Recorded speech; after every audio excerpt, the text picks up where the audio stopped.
The church in Pergamum was in a place where idolatry was rampant and Satan's throne was. I explained that Satan's throne refers to the place where Satan sits.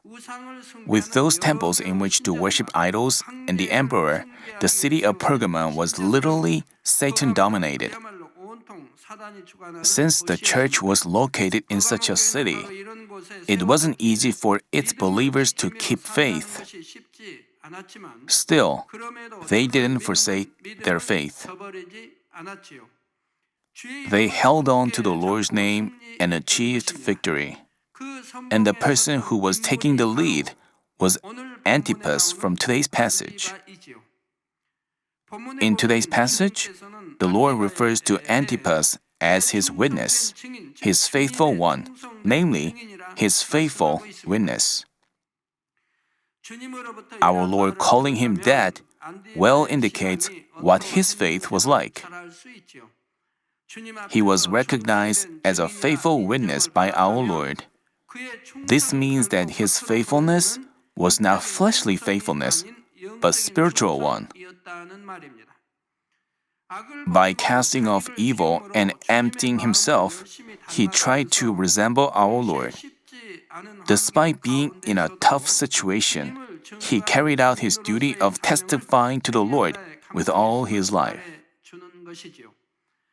Especially, he proclaimed the gospel of the Lord with life-giving faithfulness in a place like a Satan's nest, where idolatry and all kinds of sins and evil prevailed. And he ended up dying a martyr. There's a story regarding Antipas' martyrdom. A Roman officer put Antipas before a statue and said, "Antipas, bow down before this statue of the emperor." Then Antipas replied as follows, "The King of Kings and the Lord of Lords is only Jesus Christ. I will not bow down before anything but him." The officer got infuriated and said, "Antipas, don't you know that the whole world is against you?" Then Antipas shouted, "If so, against the whole world, I shall proclaim Jesus Christ, the Lord of Lords." Enraged, the officer heated a brass furnace and killed him by having him thrown into it. Despite such horrible persecutions and martyrdom, the members of the church in Pergamum didn't abandon their faith. Like this, in the face of tribulations and persecutions, people with faith hold on to the Lord's name all the more firmly. But even among those who go to church are people who don't understand this because they don't know the truth well. Even though we have good faith in God and work faithfully, why do we have to suffer persecutions and martyrdom? If God is truly alive, how could this happen? They could be disappointed and leave church. But if they realize God's profound will and providence, these questions will be answered. There were many martyrs not just in the regions of the early churches, including Pergamum, where Antipas died a martyr, but in any country where Christianity first came in and settled in. Even in Korea, when Christianity was first introduced, there was much persecution and many were martyred.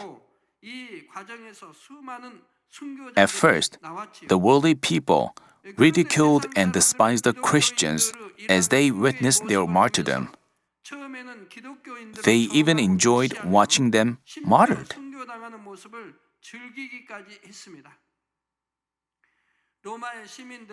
The citizens of Rome also watched many Christians dying a martyr in the Colosseum. Initially, to the eyes of the Romans, these Christians were such foolish people, but with the passing of time, they began to think of this as unusual. They wondered, how could they have smile on their faces even while dying? What makes them do so?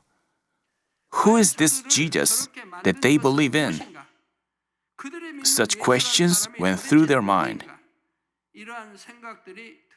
This developed into curiosity about Christianity,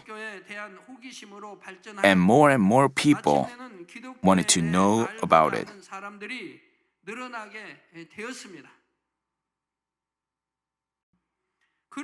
Consequently, many people ended up believing in the Lord, and finally, Emperor Constantine approved Christianity, and afterwards, it became the state religion of the Roman Empire. Here, we find God's providence which couldn't be fathomed by men.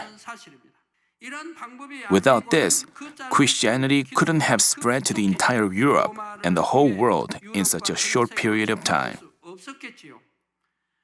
Also in Korea, thanks to the fathers of faith who served with a spirit of martyrdom, Christianity achieved great growth in a short span of about 100 years. Witnessing Antipas' martyrdom, believers in Pergamum neither feared death nor hid themselves. Rather, they held on to the Lord's name all the more firmly and triumphed in faith. And the Lord is complimenting the church in Pergamum for this.